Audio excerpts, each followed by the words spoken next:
Welcome to another episode of Distory. My name is Kirk from Walrus Carp, and tonight we are going to set sail on the Disney Cruise Line.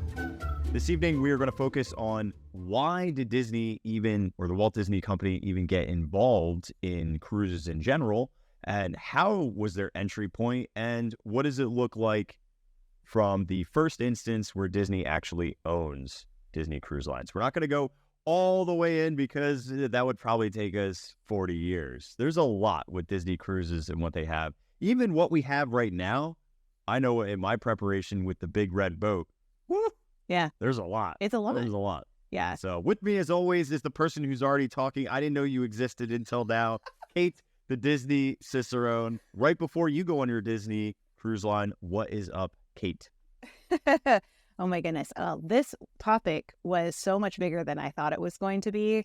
And so I know I kind of communicated with you ahead of time in panic because I was like, I didn't realize this was so involved. And I was like, we're going to have to limit it to what we talk about specifically. Because if we get into details of each boat, this is going to be another 10-part series. No, and I'll be honest with you, I don't think we need to elaborate so much on a lot of the minutia. I think if we focus on why origins to the first ship, I think that's good enough for now, and we don't have to go crazy. If you want to go all the way into the future, I'll just stand here and nod and try to say funny things.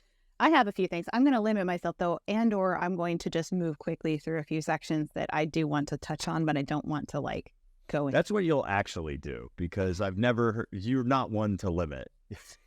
I struggle. I want you to know that in my Google Doc, I grade out a whole bunch of sections. You're welcome. I just want you to know, if you're listening, I'm supposed to be grateful that Kate grades something out. I just want you to know that. That's where we're at in our lives. Well, I will say, before we kind of get started more on a personal note, have you ever been on a Disney cruise, Kirk? I've actually never been on a cruise. I've been on a boat before. But, not a boat in general. Yeah, but I've never been on cruises. I don't know. Some people haven't been on boats, Kate. Not everyone can go yachting every day, you know? It's not a yacht, like a little boat, like a dinghy. Well, whatever. It's whatever you want to call it. No. Okay. Well, I went on my first cruise in 2003 on Disney Cruise Line, and it was my first cruise, full stop. It was just a 3-day one out of Port Canaveral down to the Caribbean, and it did go to Disney's private island.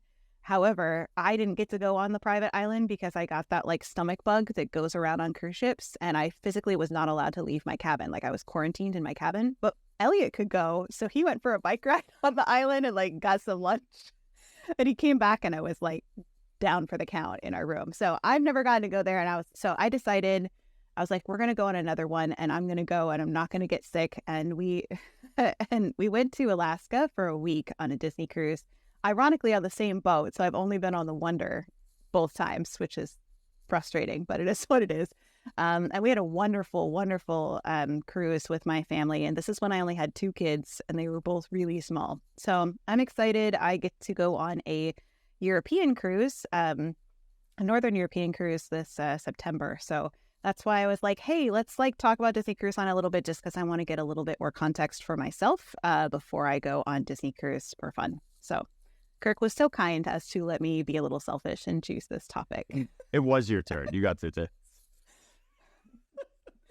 It wasn't because of niceties and platitudes, kids. It's because it was Kate's choice. I made her travel inside of a body microscopically. So true. I feel like that's fair, doing body wars and being grossed out and motion sick. Yeah. So I think it's fair. Yeah. I think this is very fitting. And I actually think you'll really love this episode because I have to say nice things about Michael Eisner. So well, you might wonder, you're why on earth are you wearing this creepy shirt when we're all wearing Disney stuff? And I know it's super weird. It's Vecna, and it says, "You belong here with me." And guess who this is? It's not Vecna anymore. Michael Eisner. It's Michael Eisner, and he's tried to Kate. That's not very flattering, Michael Eisner. No, you know what? Honestly, I think he would be into the whole mind flaying thing. I think he'd be okay with it. And honestly, I'm the biggest Michael Eisner fan ever. I'm in his camp. He is the dude. So, this is as And I love horror, so why not? This episode's already unhinged. Like, I don't know what we're doing here. Welcome to the cruise line. Well, I mean, this is a terrible start to an episode about the Disney Cruise Line when you're like, I went on a cruise and I couldn't do anything because I got sick on the cruise. Well, I was there for 2 days, and then the third day I was done. So, all right. So let's dig into Disney Cruise Line a little bit. And I do want to say this is one of my favorite quotes.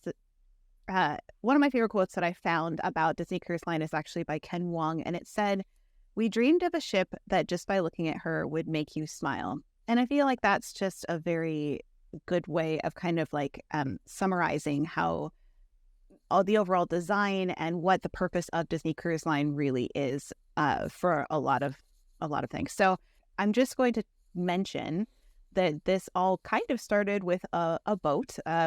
It's a Steamboat Willie in 1928, which is why I wore my Mickey ears today with Steamboat Willie on them. And I won't get into detail about that cartoon because we'll be here all night.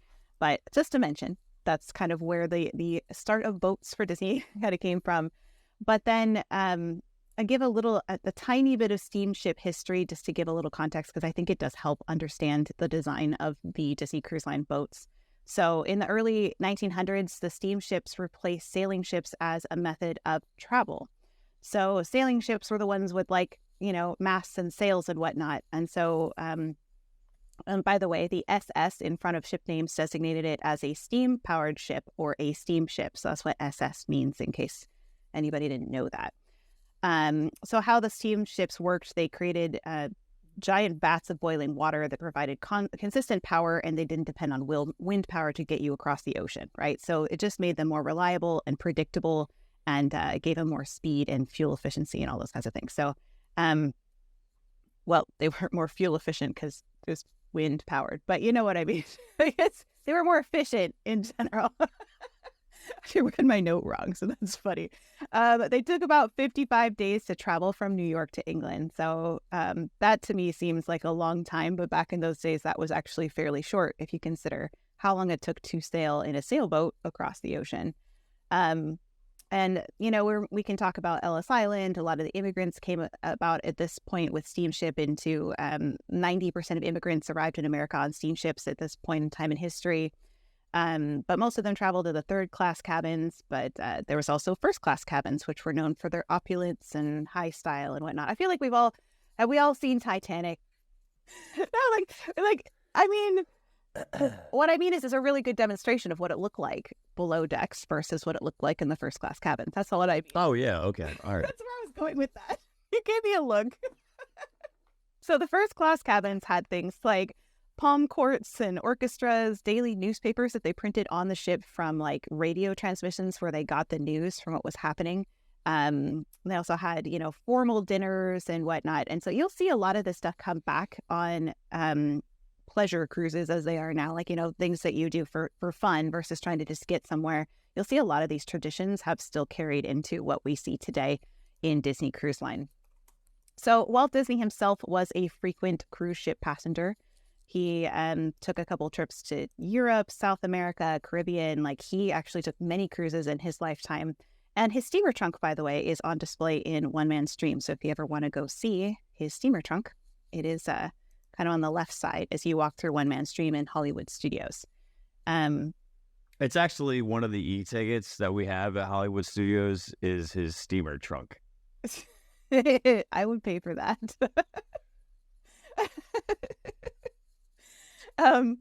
He went to Hawaii in 1934. That was one of his first cruises he went on the Matson liner called the SS Lurline, which was a 6-day cruise that went around the Hawaiian Islands. And then he went to Europe in 1935 on the SS Normandy with his wife and then Roy and Roy's wife, Edna. And Roy also thought the people on board were a collection of snooty people. That's a direct quote. Used to a life of privilege. So I want to point out a little resource for you guys since we're here. This book is called Disney's Grand Tour. If you're interested in reading a little bit more about this specific trip to Europe that he took. And it's by, I want to say Didier Getz is the name of the author, but it says Disney's Grand Tour, Walt and Roy's European Vacation, Summer of 1935. very, very well researched. In fact, half the book is just like their resources in the back. So they cite virtually everything, and also has some really rare pictures as well of their European journey. So this is a great resource for you guys if you want to learn more about that adventure.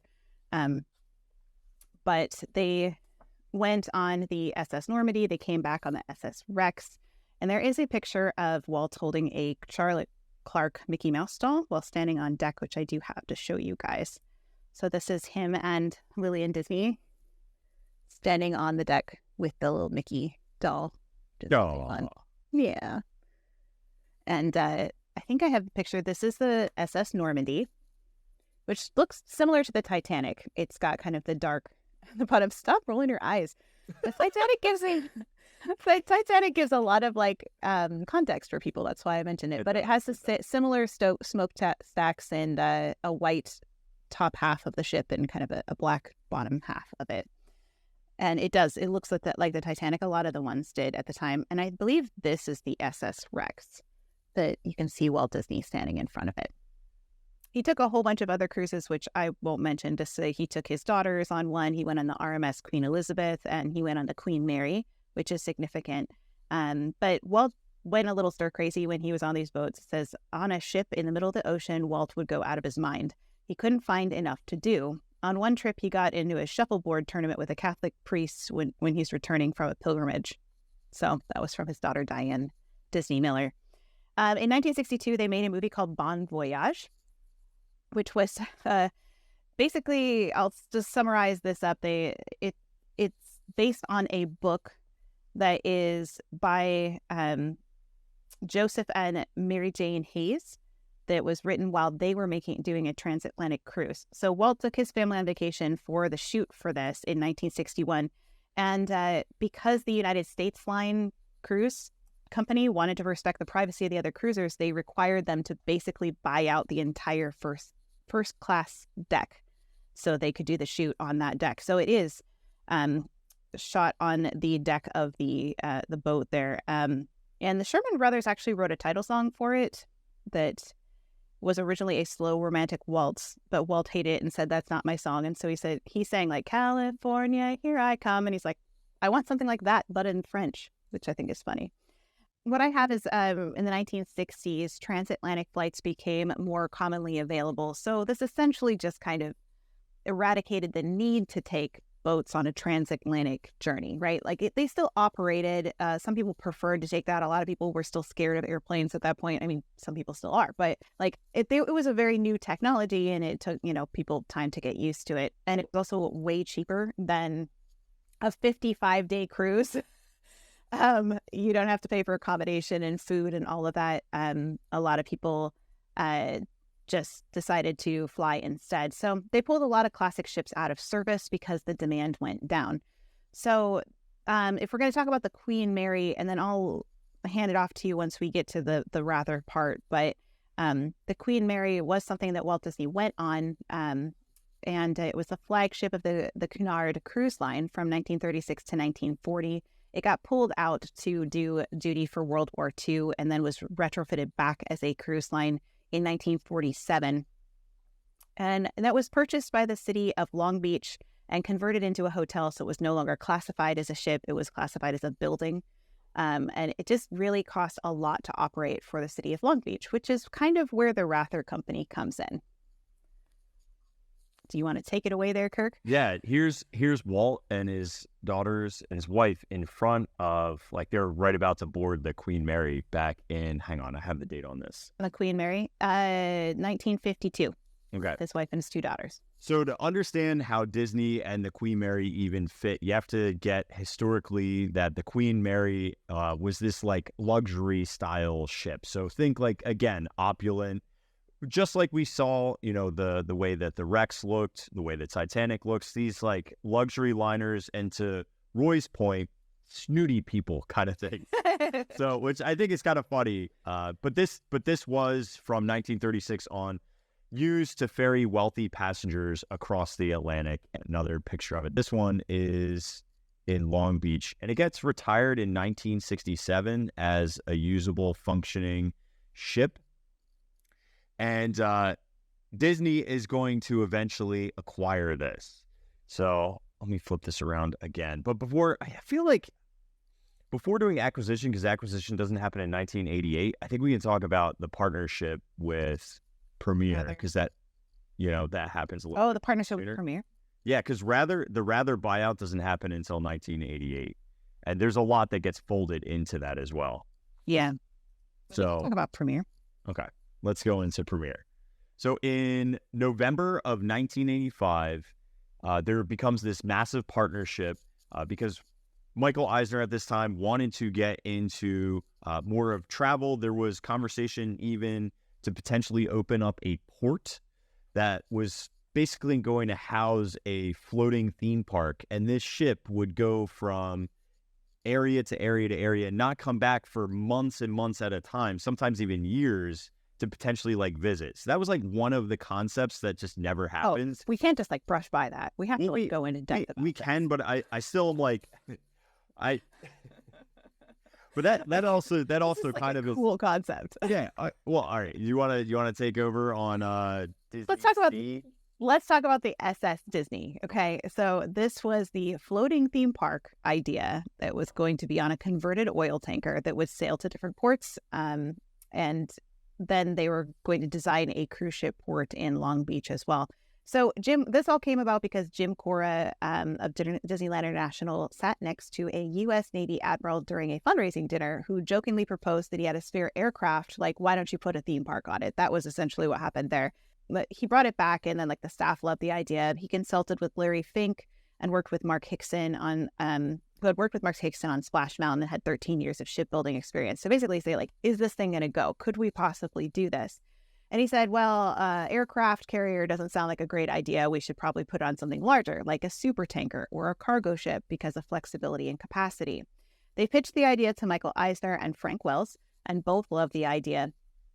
And they were working on the assumption at this point that Euro Disney was going to be a huge success and have a flush of financial working capital. For that. Yeah.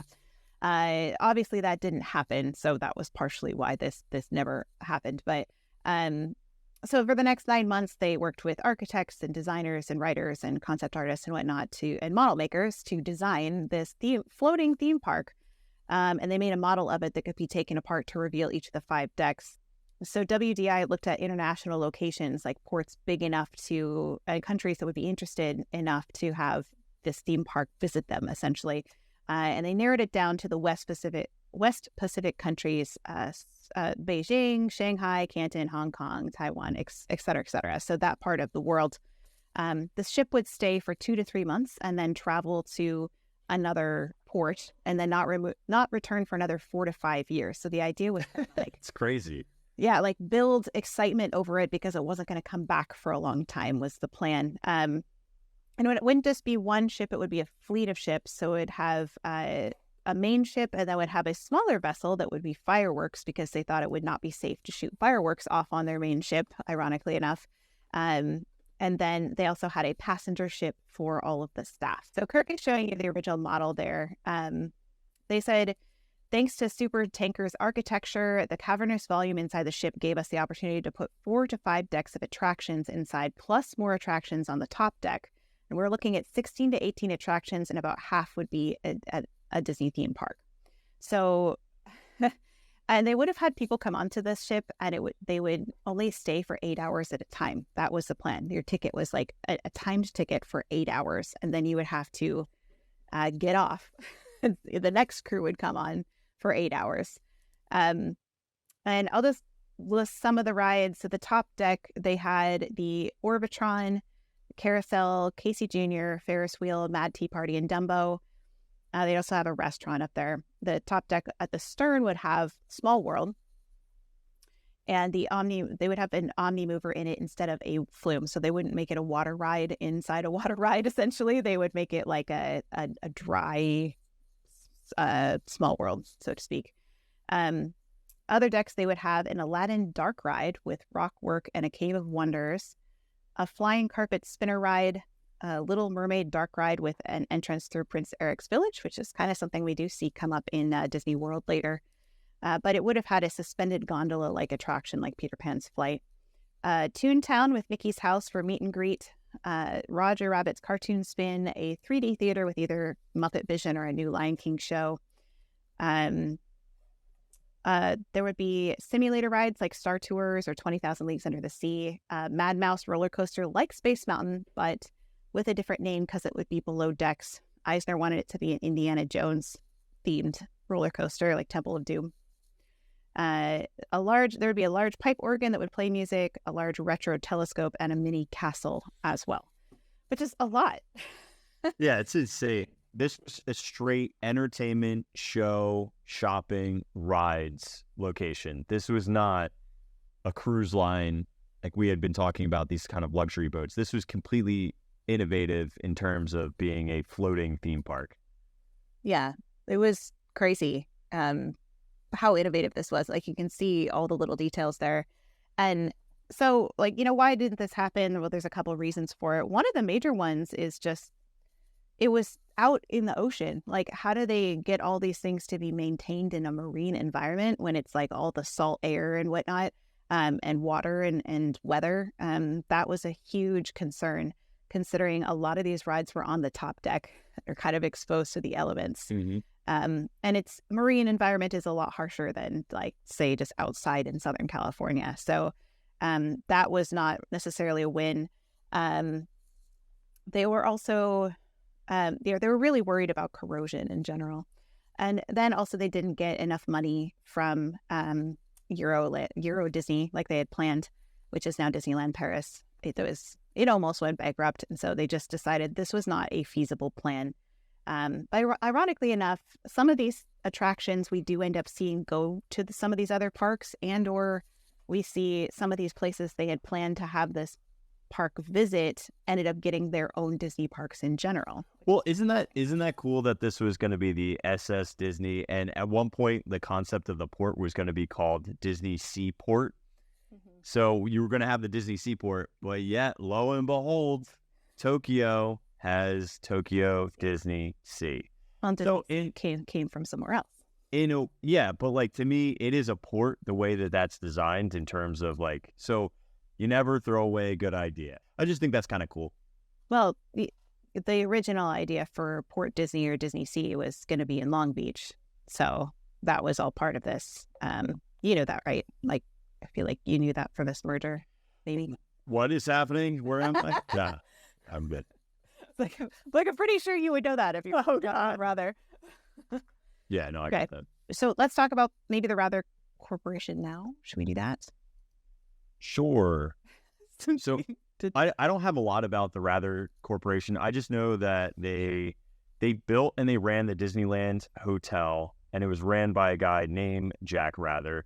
And they also owns roughly about 26 acres of lands, I think. It's 24 or 26 acres of land that was adjacent to the Anaheim Park of Disneyland. So that was viewed very positively, so some parts of Disneyland also were being leased by Disney. So yeah, can I give a little context to that? Yeah, please do. Okay. So in basically what happened is Walt Disney ran out of money when he was building Disneyland. He was really, really out of money. He had given every last penny, including his own life insurance that he'd taken out to pay for Disneyland. And so he knew he needed a hotel, though, for people to stay there. So he asked his friend Jack Wrather and said, like, hey, will you open a hotel? Because I don't want to get into the hotel business, and you know how to do this, and I'll lease you the land and the right to use the Disney name. It was a 99-year lease on the land and exclusive rights to the name Disney on that hotel and any others Wrather built in Southern California, and an agreement that Walt would not build any competing hotels. So this was like a big deal. To put it conceptually, if we didn't have this buyout, which I'll explain in a second, in 1988, this lease agreement would have lasted till 2054. We still would not be out of it. We'd still be in it.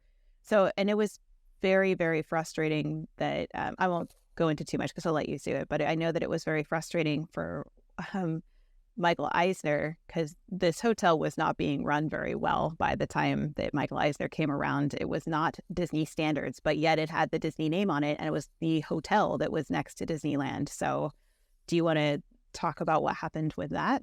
Yeah, listen, Michael Eisner and his uncanny, unwavering commitment to excellence really played a large factor in this acquisition, which lays the ground foundation for an entirely new park and new hotels and parking garages. So we should probably talk about that.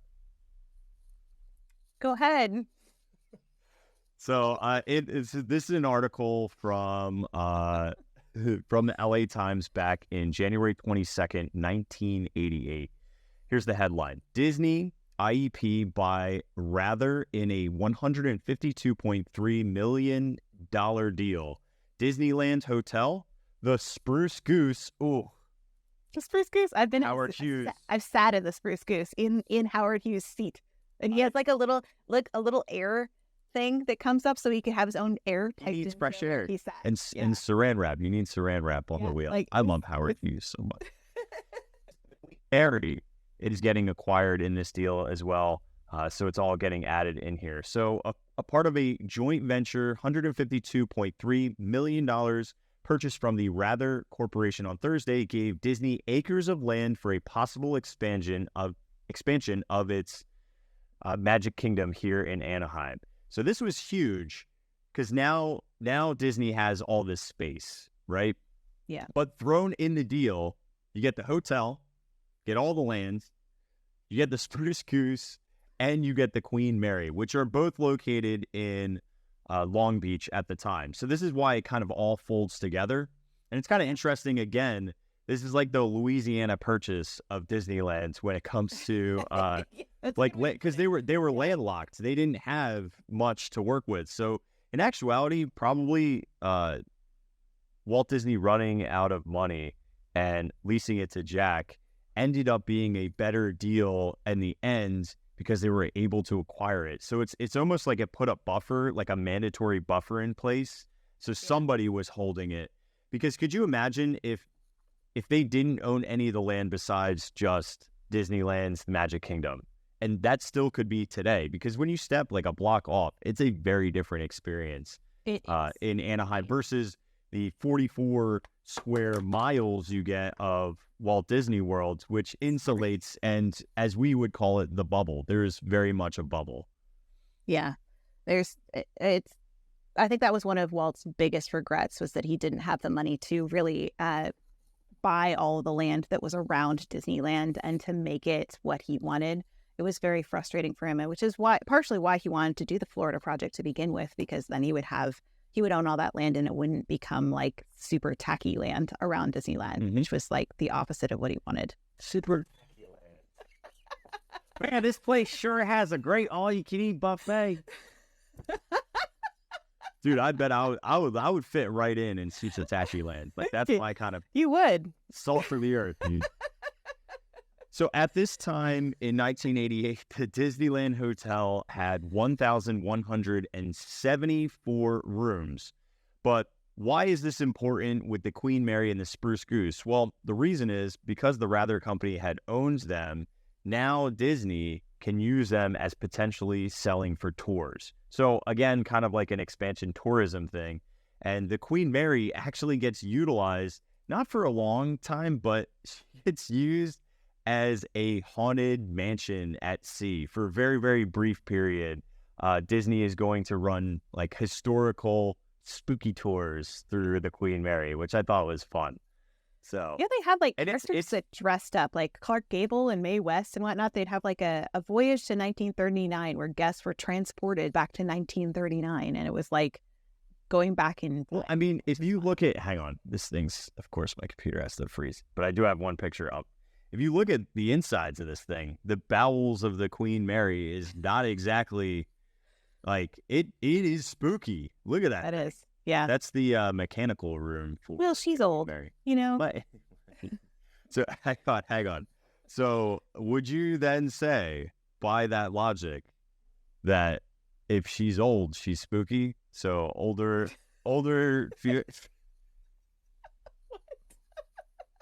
The older you get, Kate, the spookier you get. Well, no. It's like a non sequitur. Like, no, they're not connected. I don't know. They seem connected. Spookier because she's old. She's not everybody who's old is spooky. I wish they were.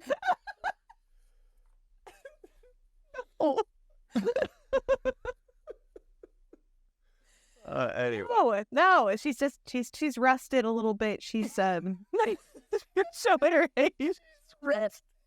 She's from 1936. Give her a break. I'm not.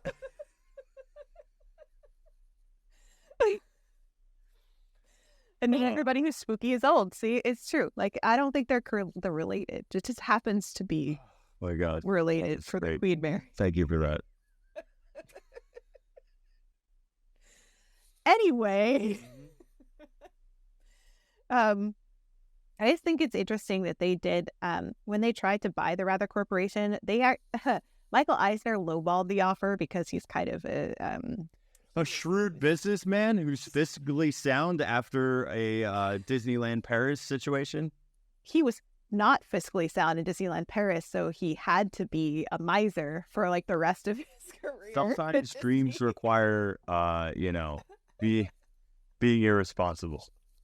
Listen, that's why you add little spinnerets when your brother Roy's out of town. Yes, but Walt was never cheap. He never was cheap. He would always do the right thing and spend the money to make it. So just saying. Anyway, we'll put that aside. We already did a really long debate about Michael Eisner. This is just a tough episode to get through because he's in it a lot. So it's not. It's a wonderful episode, and I love it. Let's keep going. He tried to buy Wrather Corporation, lowballed the offer, and they ended up selling 28% to a New Zealand company. Disneyland Hotel belongs 28% to a company in New Zealand, and this is a huge problem, right? They own the name, they own the Disney name and the rights to like all this stuff. Well, not the name in total, but the name for this hotel. So it cost Disney $161 million plus $89 million in debts by Wrather in order to acquire it. So it cost even more because he had lowballed the offer, and that's why they got the Queen Mary. Somebody explain business financing to Kate. It's debt. It's not real money, and if you get it at 3% to a bank, who cares? It's like free money with inflation. Sir, I am debt free, and I don't agree. Okay, Dave Ramsey, I'm sorry.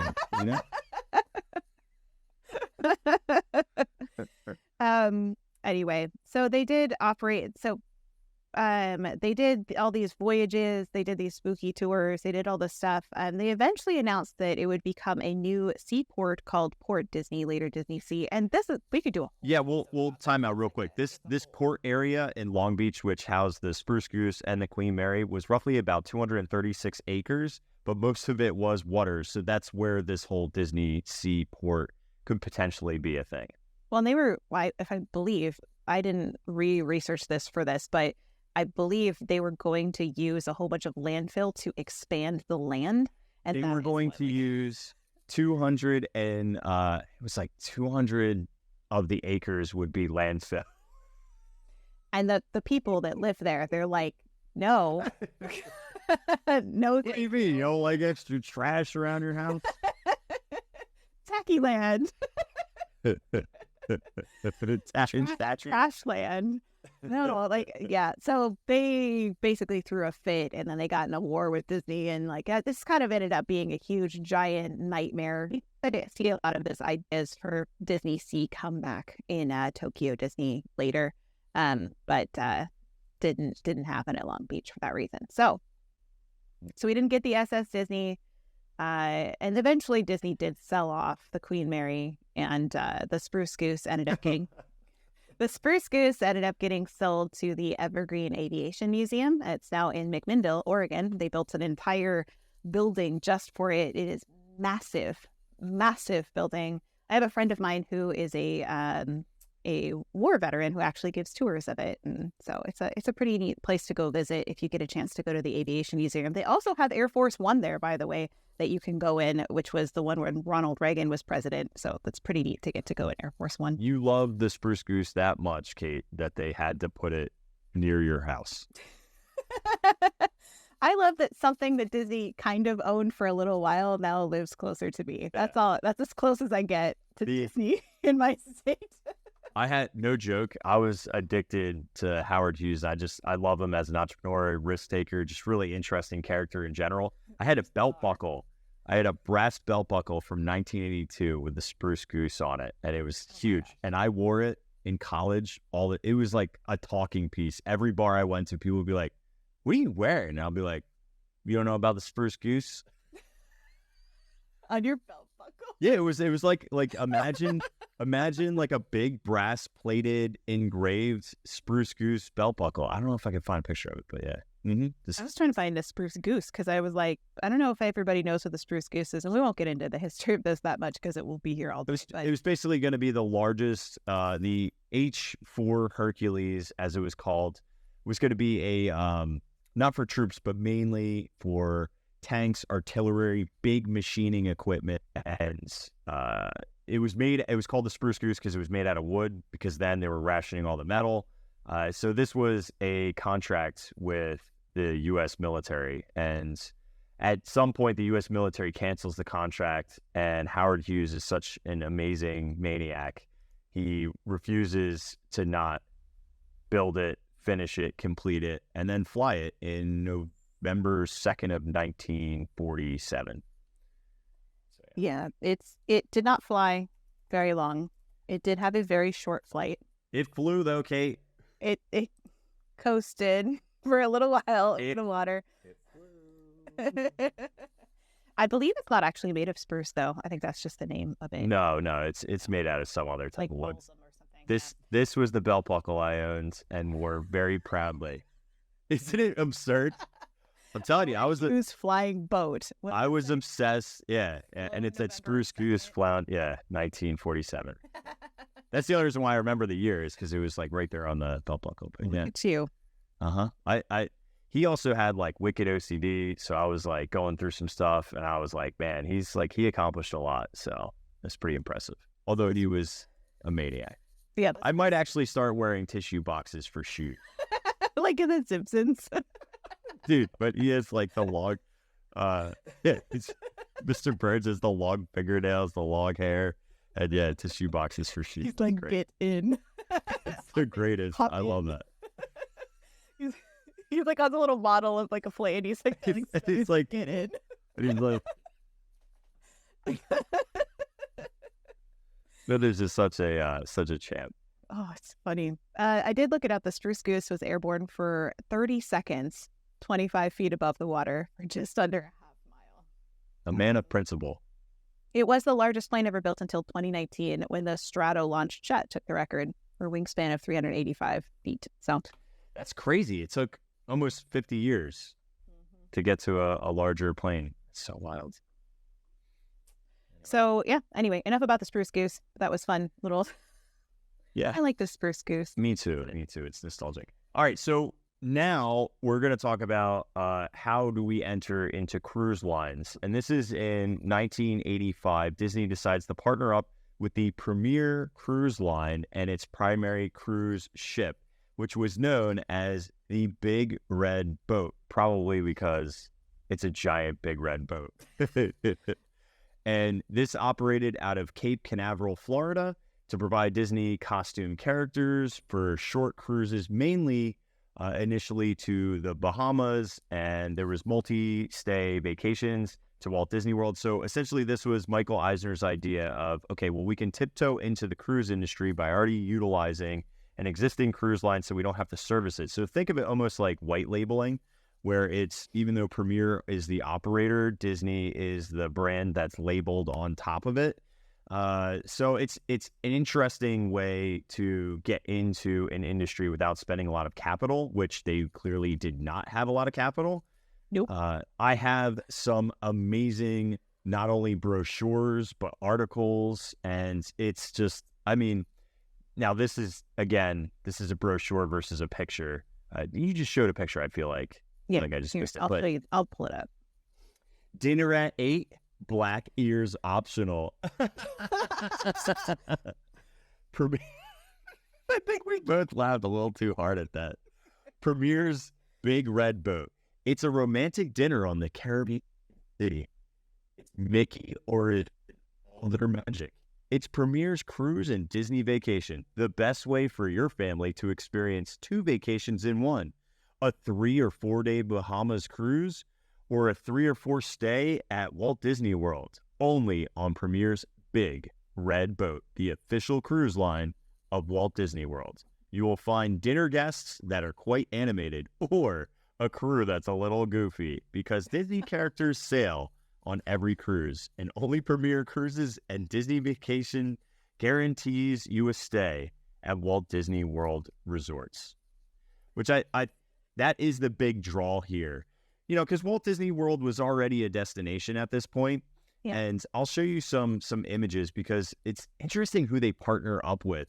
And I think this is actually going to start laying the foundation for long-term partnerships in Good Neighbors hotels specifically, like who gets identified as partner hotels. And this packaging of that is a part of that with the Premier's Big Red Boat.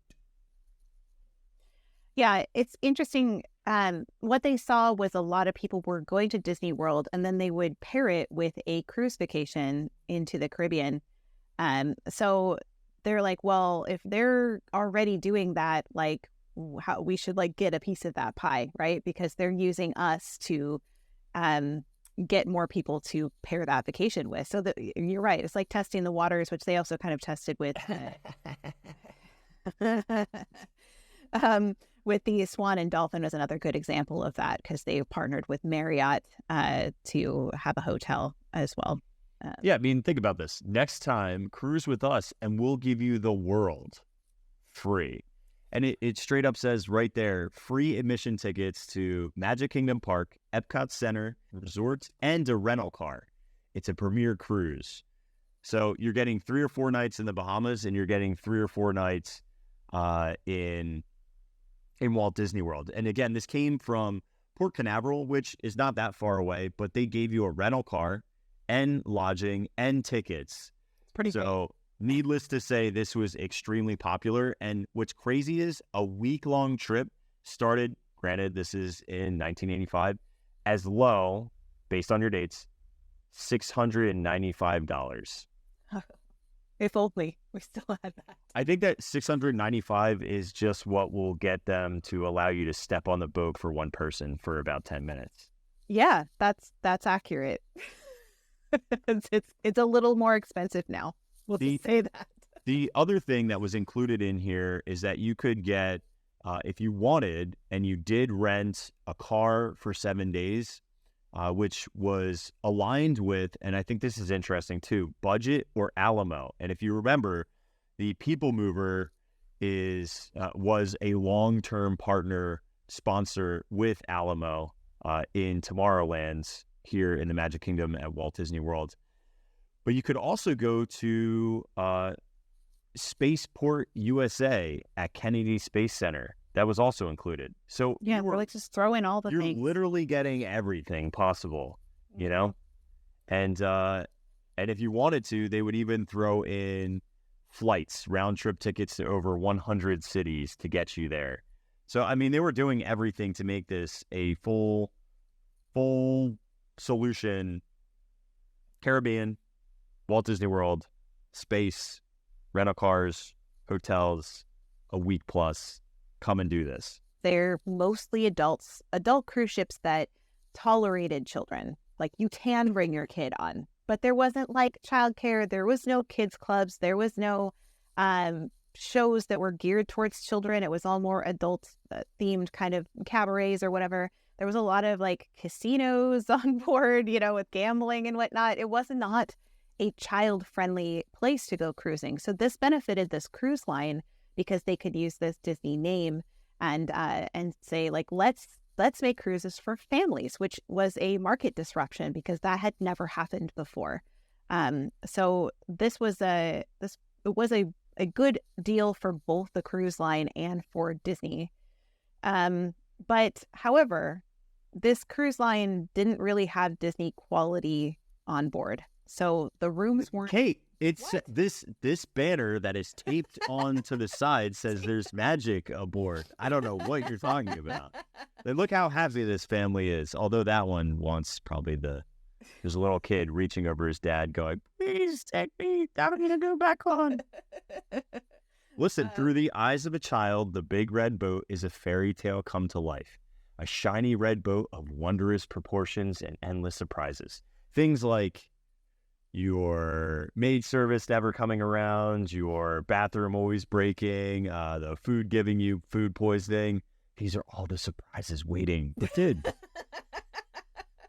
The rooms being tiny, the rooms were not up to snuff. They were very small for families, and they weren't high quality places to stay. The food was not good. The entertainment was bad, and the characters actually didn't come around that often. Like if you go on Disney Cruise Line now, there's characters like left and right. Like you can't walk through the main atrium without like running into somebody unless it's the middle of the night. Donald creeping around with a sandwich, and he's like, or That would be actually creepy and fun at the same time. That's never happened though. spooky. No. So Yeah, well, hang on. Look at these amenities. These amenities look amazing. There's clearly the captain with Donald. Everybody's happy. We make sure kids have the time of their lives. There's a tiny little kiddie pool that is maybe about 4 inches. So I don't know. And look, that one kid's got a raft in it. So I think it's probably pretty awesome. And you could meet friends like Donald or Goofy or Chip and Dale or Pluto. Maybe even, who wrote the copy for this? Maybe even Mickey or Minnie. well, that's the same maybe for legal reasons, you know. They might not show up. The funny part is they included, so they did have some things for kids, particularly, you know, all they're doing, by the way, this is like before they started kids clubs, which you'll have now on the new Disney cruise ships. These people are just sitting on the deck of the boat with a counselor that's leading their child in things like Mouser-size classes, crafts, and comforting them, knowing that they are in safe, caring, conscientious hands as your own. AKA, they're basically selling to parents, bring your kids and we'll babysit them. We'll watch them for you. Right. No problem. Because that's all that's happening here is these kids are just drawing on the deck. There's no place, It's like coloring spot for them. Yeah, it's I like how, and of course they drew the big red boat. Like nobody drew that. No kids drawing that. They're drawing the mouse that they wish they were seeing. Yeah, right. Pictures of. Oh my gosh, I forgot about this picture. There's a nap time. Do you want to see what nap time looks like? All right, let's see it. Okay. The kids' quarter affordable privacy for parents. On the big red boat, kids feel as if they were on their very own vacation, not just taking along someone else's. And what makes this entire family's vacation even more special?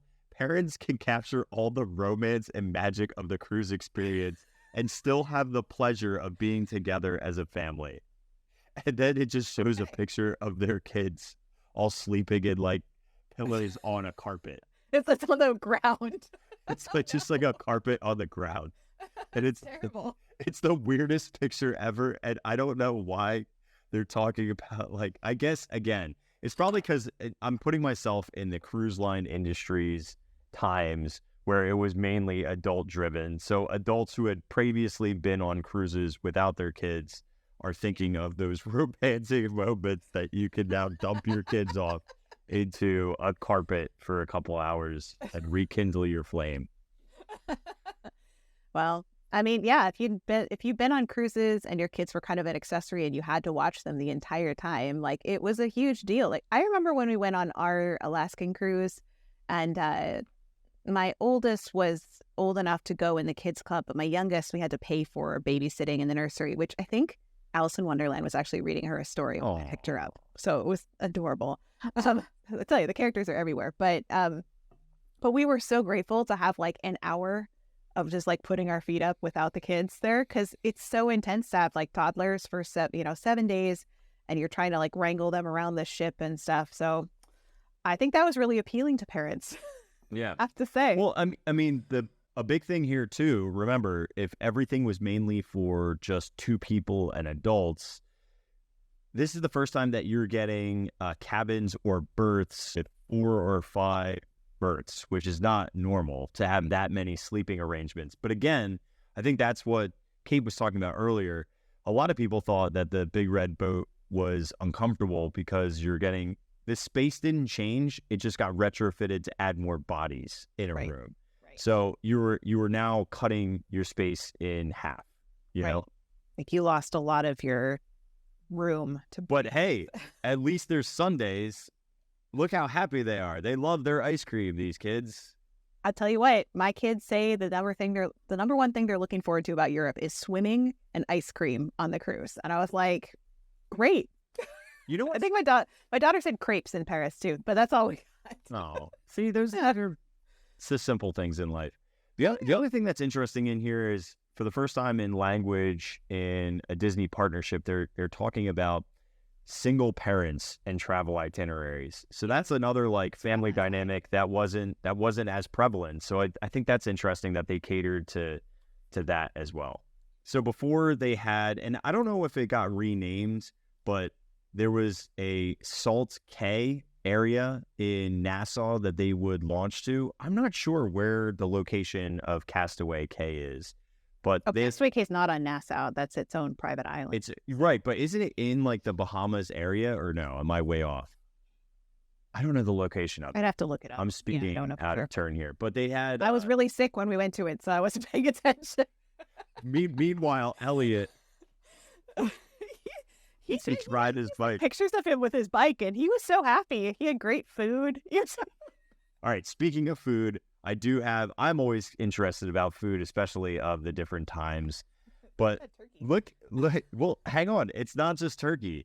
This is the Big Red Boat introduces the cuisine of the 90s, unprecedented on the 7 seas. And the best part is, as soon as they say it introduces the cuisine of the 90s, unprecedented, the first thing they put is a hot dog. It's like the first thing that you could possibly think of. The finest cuisine. Only the finest. But time out. As the clock strikes midnight, they do have a midnight buffet. So some of the items that are on here are some fruit that looks like they are coated in wax, some sort of trout, a turkey. There is lobster with lots of like pineapples and lemon around it, a couple shrimp, more fruit. But there is a midnight buffet. A feast of delicacies from around the world, including fresh, made-to-order tacos, fajitas at our Mexican buffet. And then... Tacos at midnight? No, dude, stop. You're going to be in.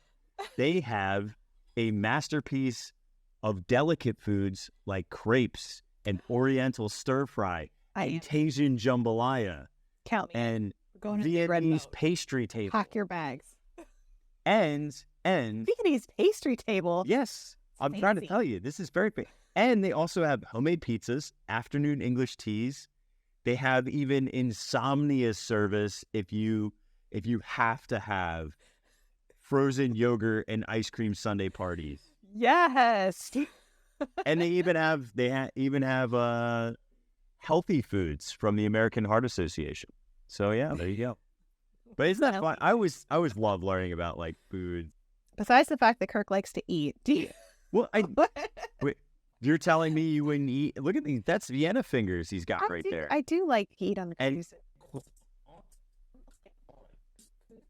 Look at this guy. He's won awards. He's got his chef's hat. He's got a chef's hat. He's got a medal. I don't know what he got a medal for, but yeah. Yeah. Hang on. I do have one other thing, which was... I just wanted to show the partners real quick, the partner hotel, because I just think it's cool to see what old maps look like. So you see the Magic Kingdom, you see River Country was still there, contemporary. The Disney Inn was a place that was on property. I didn't even know about the Disney Inn. It was to the Disney Inn. I don't know about that. That's what I'm trying to tell you. Look. That's our next Distory. It's on property, because you can see the Polynesian is number 3. That we're looking at the Seven Seas Lagoon, if you're listening. To the left is Grand Floridian. To the right is the Contemporary. But to, if you went further out, the Disney Inn certainly looks like shades of green. I think the Disney Inn is shades of green, or at least it was in the area of shades of green. But then it also shows like the Travel Lodge and Lake Buena Vista at Disney Village. You know, they've got the Hotel Royal Plaza. The Dolphin is in here too. They do have Disney Village Resort Club suites. So now we're getting into like pre-DVC. And then there's things like the Roadway Inn and the Howard Johnson and the Park Suites and Star Quality Resorts. Like, these are far. Some of these places are really far because they're getting closer and closer to where you would head towards Port Canaveral, which makes perfect sense. If you went to like the Roadway Inn was like $24 extra, but if you went to a place like Yacht and Beach, Contemporary, Polynesian, and Grand Floridian were $110 a night, which I'm like, nowadays, $110 for those would be insane. So think about, we've increased tenfold on every single one of those resorts, except for Yacht and Beach. Yeah, it's crazy. That's absolutely crazy. Yeah. So back to what happened with this, because they were not up to standard. The rooms were a bit small. It really just wasn't Disney quality, you know, just like Eisner looked at the Disneyland Hotel and was like, this isn't up to standards. Okay. Never mind. That's fine. I thought you were taking a take.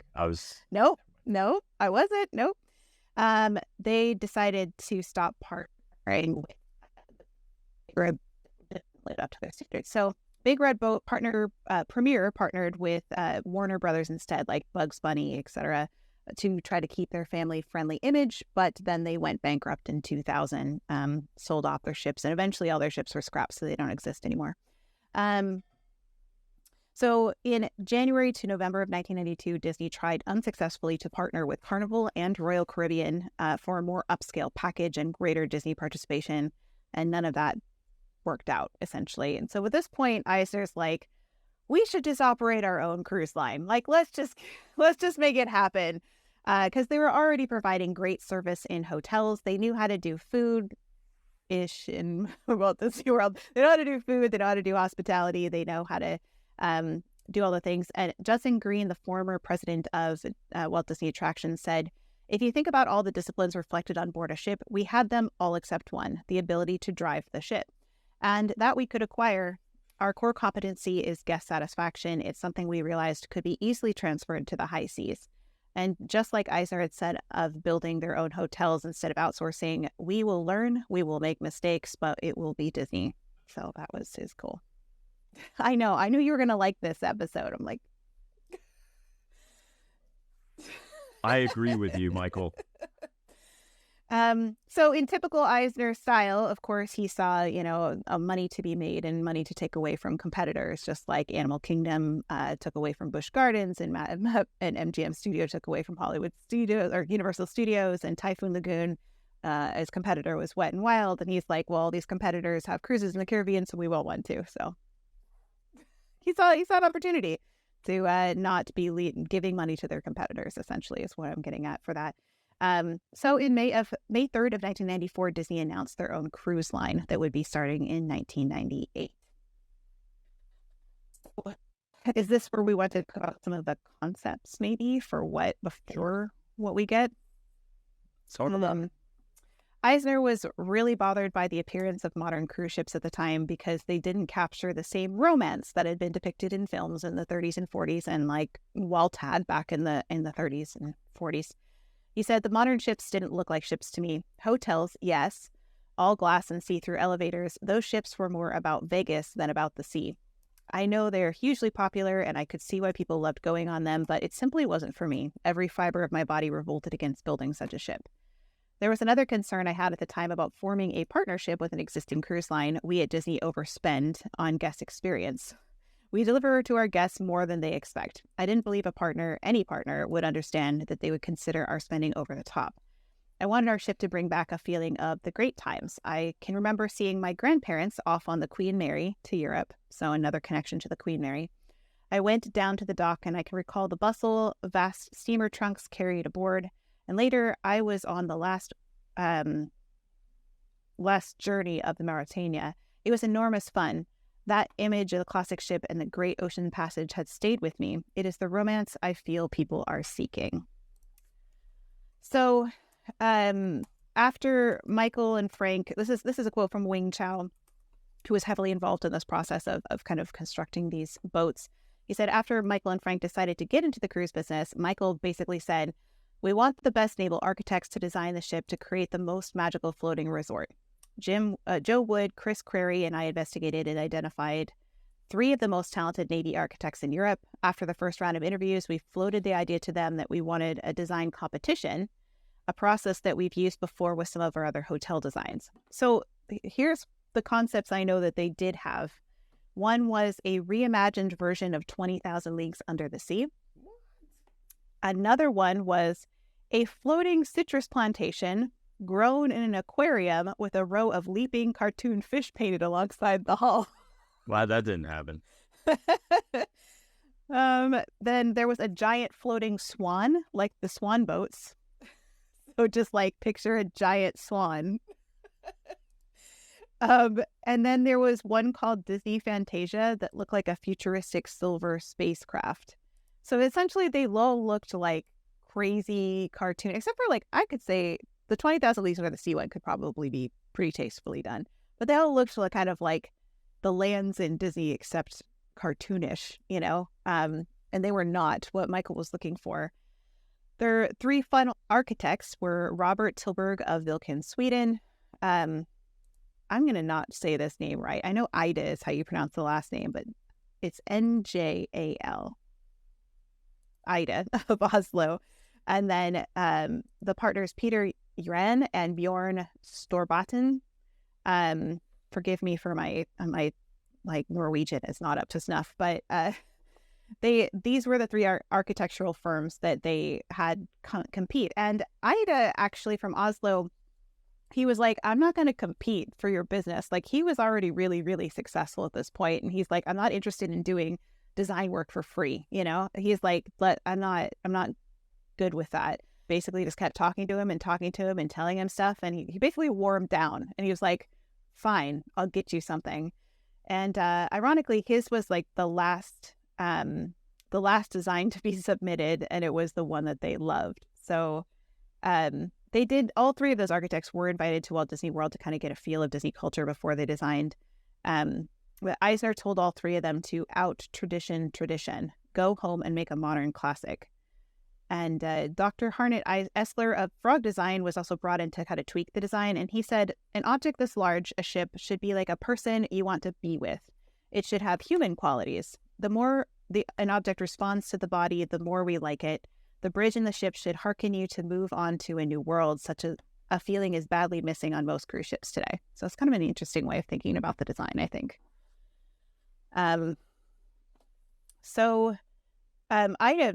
He really wasn't interested in designing nostalgic ships at all, but it's ironic. So his design won anyway. And it really captured the golden era of ocean cruising as well as being family friendly. So beautiful. The ship is gorgeous. Yeah. So some of the ways he designed it was that the stacks were positioned to be aerodynamic, even though only one was functional. The bow was elongated and tapered, and the stern was curved, so it made it look aerodynamic like a super yacht. And on most cruise ships, the bow is short, but it's not really in proportion. So Disney wanted to do it right. They said when you have a certain height, you want to have a certain length, and it gives you that much more of an elegant look, hugging against the ocean. That's what Wing Chow said. It is this beautiful ship. Disney only has 5 ships too. I always thought in my dumb brain that they had like a ton of them. Like more. Wonder, the Dream, the Fantasy, and the Wish. I swore they would have. Treasure's the next one they're building. That's what up there. What are you going on? Which one of these things? I'm on the Dream. You're on the Dream. But you've been on the Wonder. Been on the Wonder, which is like the original class of ships, because the Magic. Yeah, because the Wonder and the Magic are the same style. Yeah, and then the second class of ships is the Fantasy and the Dream, and then this next class is the Wish and the Treasure, and there's one more after that I don't think they've announced the name of yet. Great. So I have a couple of notes of the design. That's kind of an interesting one. So on traditional classic ships, The lifeboats used to be high up on the deck. That was just what you would see. For safety, the lifeboats now have to be positioned on the promenade deck. So that's lower down, which is what you see there. So those yellow things you see on the side of that, those are the lifeboats. And Ida said, how could I create the classic look within the letter of the law? I therefore chose to place huge bay windows on those top decks, and I divided those windows into modules about 12 meters long, cantilevered, to suggest lifeboats when viewed at a distance. So if you look at the top line of this cruise ship, you see kind of long windows that they kind of jut out from the other ones too. And those are kind of to suggest those old lifeboats. And another thing about the lifeboats themselves, if the official regulation color for maritime for like emergency supplies, like life rings, lifeboats, life vests, is a bright orange color. But they petitioned to be able to use this yellow because they wanted it to be the colors of Mickey, right? So, so they proved to the maritime people that this is actually, let me find my notes. So they demonstrated that their yellow was 11% brighter than a regular, 1% less bright than regulation orange. And because they proved that, they allowed them to use yellow boats instead of orange. And it's still just as safe, which I think is really interesting. I have a couple other notes about the color.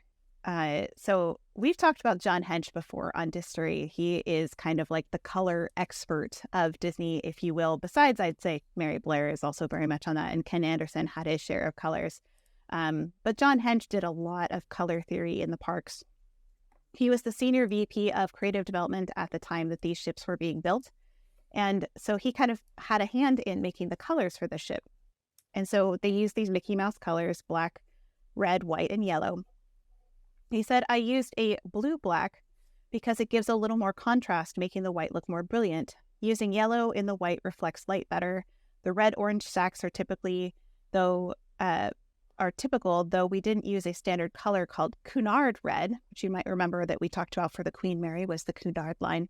That was named for the competing ship line. Instead, they used something similar. So they didn't use the same red as the Cunard line. And I think this is fascinating. It says, even though black is the primary color of Mickey Mouse, I think that black is too sinister, too depressing, especially on a Disney ship. We selected a color that was 87% black and the rest blue. As a result, the color changes subtly depending on the time of day, weather, and position. So it's not actually all black. It's like a blue-black. That's cool. Wouldn't look scary, essentially. That reminds me of, do you remember the original in Walt Disney World, the original signage? Now they're changing over strangely. Some things are now this like light blue color. Yeah. But the original was going to be black, white, yellow, red for Mickey. And it's to look like it's hands. Visibility wasn't strong enough with the contrast. So they went with the purple color, which I think is kind of funny too. Well, and then I always was like, everybody's like, it's like Mickey. And I was like, well, if Mickey was purple. Yeah. Yeah. I mean, don't get me wrong. I like the nostalgic sides, but it's like, yeah, but they're purple. Mm-hmm. But yeah, no. There's also on the front of the ship, if you have a picture of the front of the ship, there's a gold filigree that's unique. And the only other ship to use this was the Stella Polaris for Norway's Bergen Line in 1927. And it's supposed to, it was like almost like a millionaire's yacht. I have a picture of it here. So this is what it looked like. And it didn't hold very many passengers. So it's supposed to suggest a luxury line. That's why they have that filigree on the front, which I think is really interesting. So, these ships look gorgeous. Aren't they amazing? They're larger than life too. When you're standing next to it, you're just like awe-inspiring. So I have some information on the construction that's pretty interesting if you're okay going there for the construction. Sure. Okay. So the U.S. didn't have a shipyard that was large enough to build a ship this size. So they started working, I'm specifically referring to the Magic. I'm mostly going to talk about the Magic because it was the first one and we're talking history, and we'll just briefly mention the other boats. But So they started building the Magic in the Fincantieri shipyards in Italy in May 20th of 1995. This shipyard had over 200 years of shipbuilding experience, and they really just wanted this contract with Disney because it was prestigious. Like, you're working with Disney, you get to like say you're working with Disney, right? They built the ship in two parts. So they built the bow in Ancona shipyard and the stern in Marghera shipyard just outside of Venice. And they fused the two parts together, which had never been done before. A jumbo station. I can say it. Looks like. Did Tony Baxter make this word up? Jumbo. I don't think so. I think it's an actual term. It's jumboization. So the bow pulled out to sea by tugboats at a speed of 3 knots for over 42 hours when it was complete. And then in mid-April of 1997, the two sections were joined together, lining up a series of match points. And the variance could be more than like a few millimeters, otherwise it wouldn't work. Most other ships have like overlapping sheets when they do this, but Disney Magic was joined just edge to edge for a seamless outer hull. It's joined roughly where Lumiere's restaurant is. So if you're on the boat and you're like, where did these fuse together? That's where it is. And you wouldn't be able to see it from the inside or the out. It looks seamless, but that's where it is fused together. So, but the funny part about this is because of this process, technically the front half of the boat has had more hours at sea than the back half of the boat, which I think is just really funny. Yeah, not by much. No, I have just a little clip to show of what this process looks like. This is actually from the making of the Disney Wish. So this is the newest ship that is sailing now. Then they use a very similar process where they built it in pieces and then fused them together. So this shows the process. They have the ship in the shipyard, and then they sail it on out to sea, and they bring it into the other piece, and they'll fuse them together. It's just an incredible process to watch them do this. So if you're interested in Disney Cruise Line, I highly suggest this documentary that's Making of the Disney Wish. You can see them fusing them right together like that, and it's pretty amazing to watch. Just as an architectural feat in itself, building these ships is pretty fascinating. Yeah, it's held together with magnets. They just use magnets in this. They're really strong now. They have these massive blocks that they build together, kind of like a big giant puzzle. Yeah, it's really cool. Lift them in place. Yeah, it's fascinating. So, I mean, it reminds me of a lot of things are done modular lately in construction around most theme parks. Yeah, I'm thinking about 3 things specifically: the Toy Story Hotel that's being built in Tokyo, right? I think it's Tokyo. Then the Epic Universe has what looks, we don't know what the theme is, but people have talked about some sort of either Universal movies or potentially a Super Mario hotel, and that's all modular. And then for the Polynesian, the new DVC tower is, again, very similarly easily retrofitted, which, I mean, I guess is not that strange because all the contemporary rooms were modular as well, and they had to put them together. But the problem with the contemporary ones is most of them didn't fit. Like, they had to like wedge them.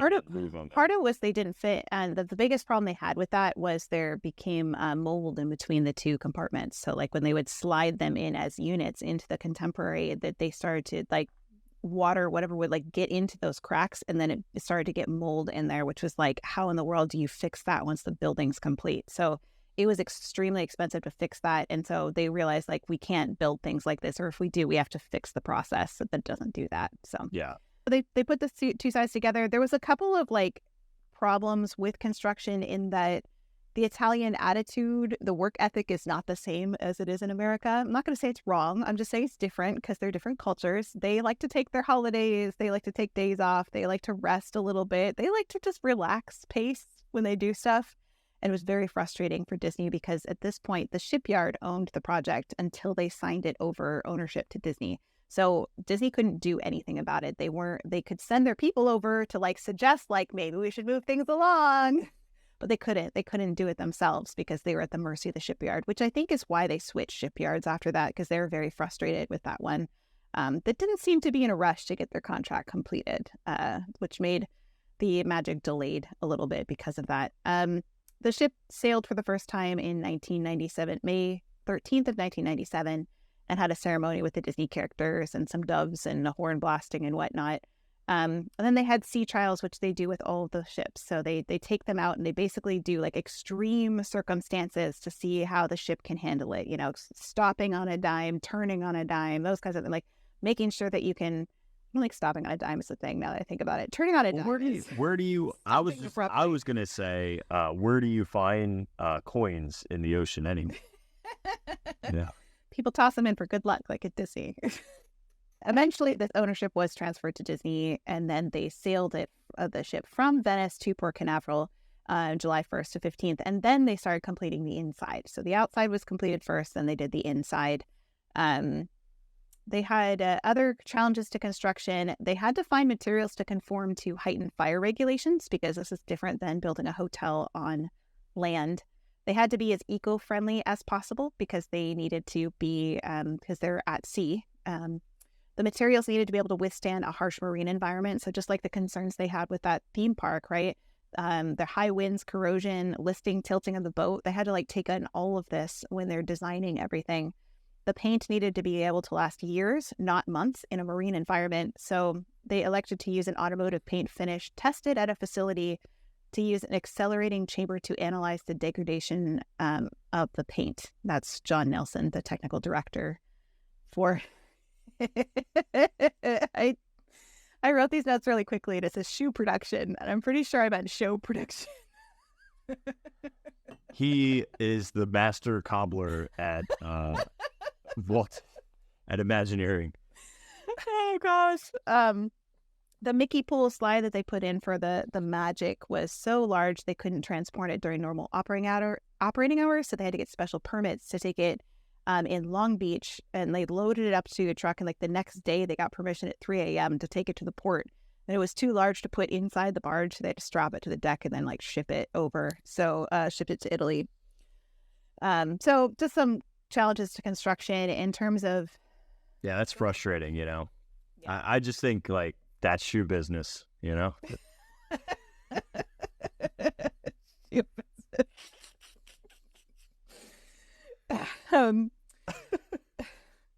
So little Eisner wanted it named after Walt Disney, but the Imagineers rejected that idea. See, Mike knew. So instead, he said it should at least be named after something Walt created, which was magic. So that's why the Disney Magic is called what it is. And I will give him props for that. I will. That's all he gets. This is my favorite episode. That's going to become my ringtone.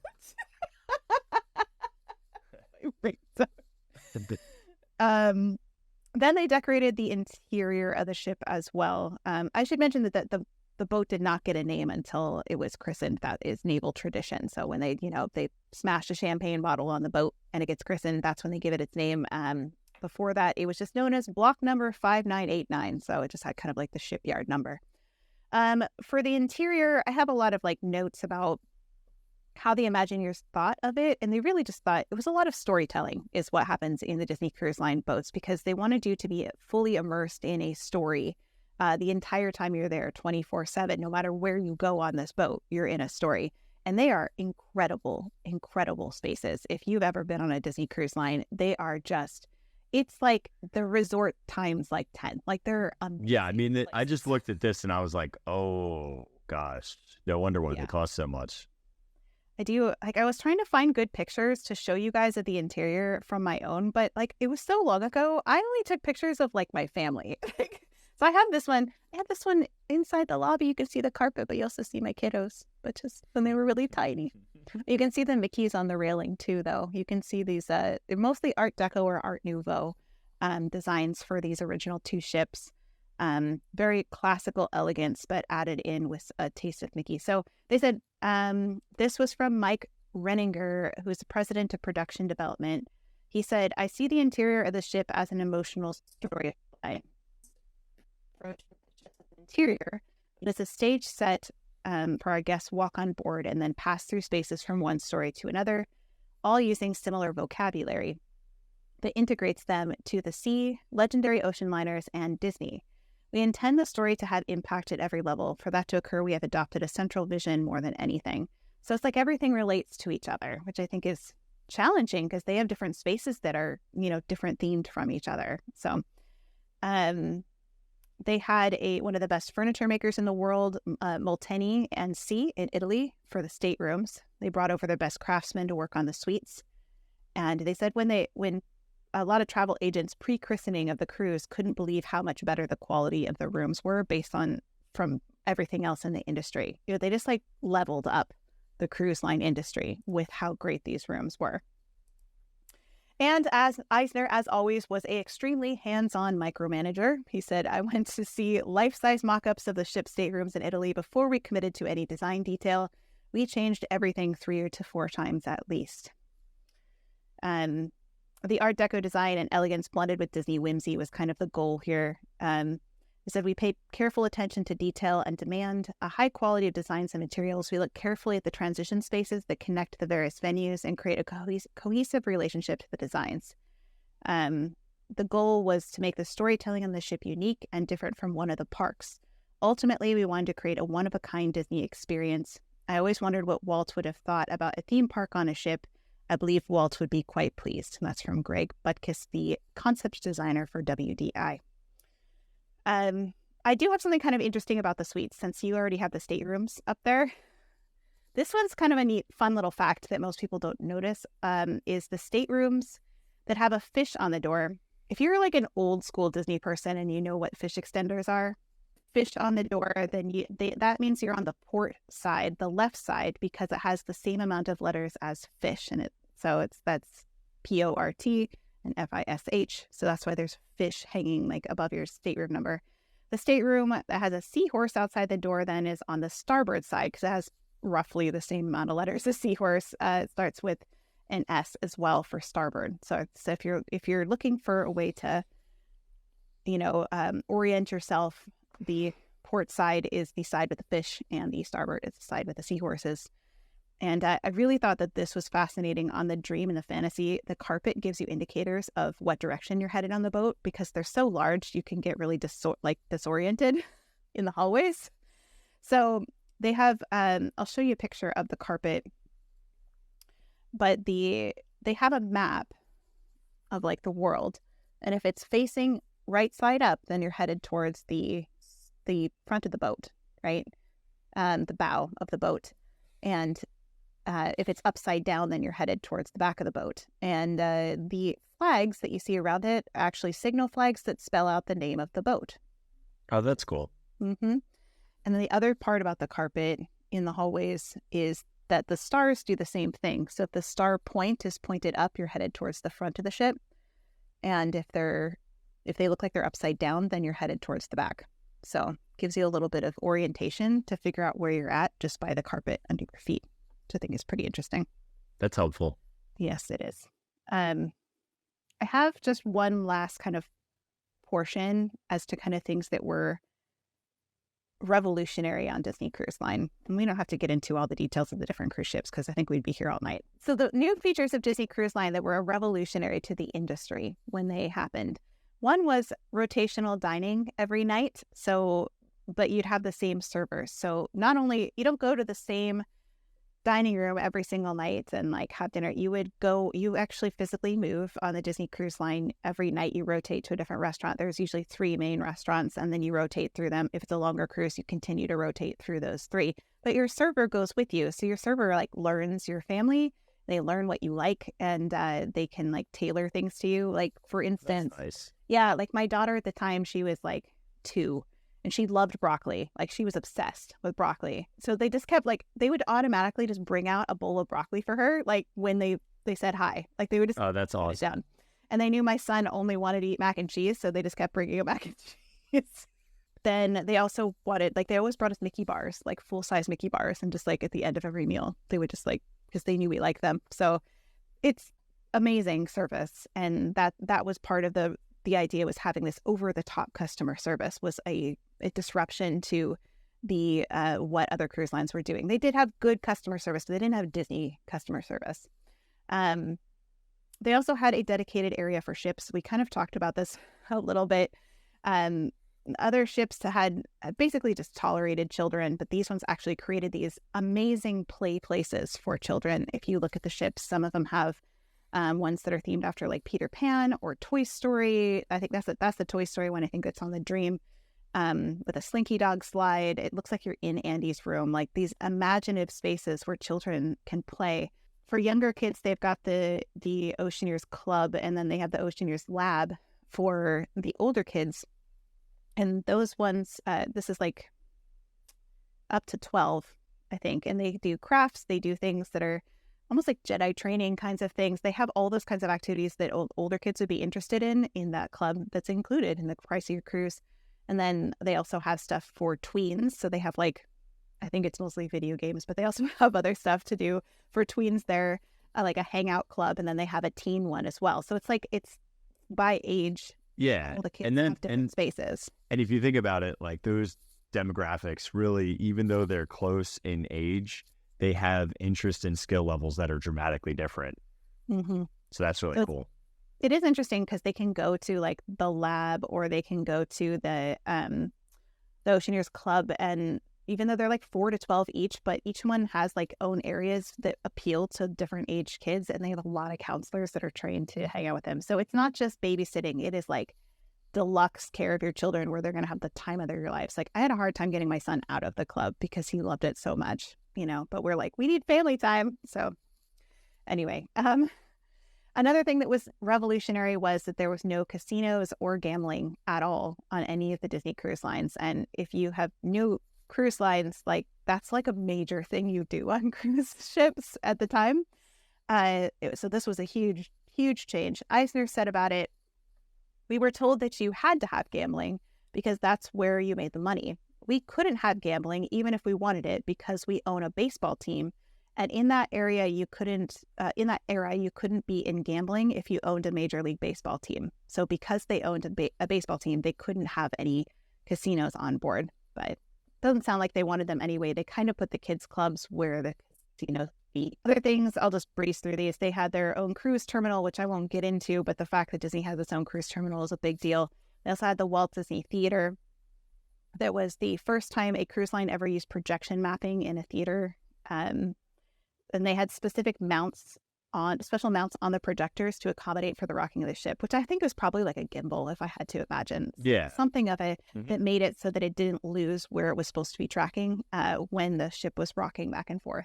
The theater also spans 5 decks. It's massive theater, and seats 977 people on the Magic and Wonder and 1340 on the Dream and Fantasy. It's a huge, massive theater. Yeah. They call it the heart of the ship. And it says that rivals those in the West End or on Broadway. And we've got a suspended balcony, and by design, we created a theater where viewing points are obstructions are very rare. Very few seats have any sort of interference with the view of the stage. So really awesome. high quality theater. The theaters are amazing too, because they all come to life. Like the lights, they have fiber optics and whatever, like all over the theater that you don't know is going to happen until it happens, and you're like, what is happening? Well, there goes the magic. Thanks. I'll forget that evening by the time I get on it. Other things that didn't exist was the owning your own private island. So Disney establishing their own private island was a big deal. And then they said the ship is a miniature destination resort in itself, a hotel, retail, dining, and entertainment complex. Aspects of e-ticket experiences. Almost nothing exists that isn't already in existence at Disney, except you've got it all on a platform moving on the sea. So they just really took a lot of Disney elements and just put them on a boat. And that's yeah. Mm-hmm. So I could go on about this for hours, but I feel like that's enough, Kate. I think that's good. Yeah. I think it's there's I think it's fair that we can probably, and if you want to, after maybe your experience, maybe we do a little short stint in the cruise world and talk about the individual boats if you'd like to. Yeah, I think maybe we focus on one boat or a class of boats. I don't know if they're that disseminating in the classes themselves. Yeah. Or if each ship needs its own episode, but I'm cool with that. I'm learning a ton, so this is very interesting to me too. So this is awesome. Fascinating. Yeah, it's like, makes me want to go on one of these things. I know, and I wish they weren't so expensive. They are very expensive. I'll That's the reason we chose the September one. Like, yeah. I'll have to do a lot more garage sales. there you go. Like, Mel's like, "What are you doing?" You're like, "I'm trying to get on a cruise." You're like, "Gotta sell it." I was like, hey, I sold a shirt off my back that day, so I was like, everything's for sale. You want the chair I'm sitting on? We got to get on this cruise. I'll ship it to you. Oh my gosh. Thank you everybody for joining us for this episode of Distory as we sailed away with the Disney Cruise Line. Really enjoyed digging into some aspects of the past of Disney, not only with Disney Cruise Line, but what came before it with Walt Disney and also the SS Disney, which I think we all thought was a pretty fascinating idea. Kirk, do you have any final thoughts about this episode before we wrap it up? I need to make more money to go on a cruise. Everybody go to walruscarp.com and buy a t-shirt to help Kirk get up. I don't need a pity fund. It's I'll just, I'll send my pen pal, Mr. Eisner, a note and see if he can hook it up. I bet he would. You're like his number one fan. I am, dude. I have little flags and everything. Eisner stan. Alrighty. Well, thank you everybody for being with us as we explored these ships, and we appreciate you guys listening in. And we'll see you next time for Distory. See you guys. Thanks so much. Have a great weekend.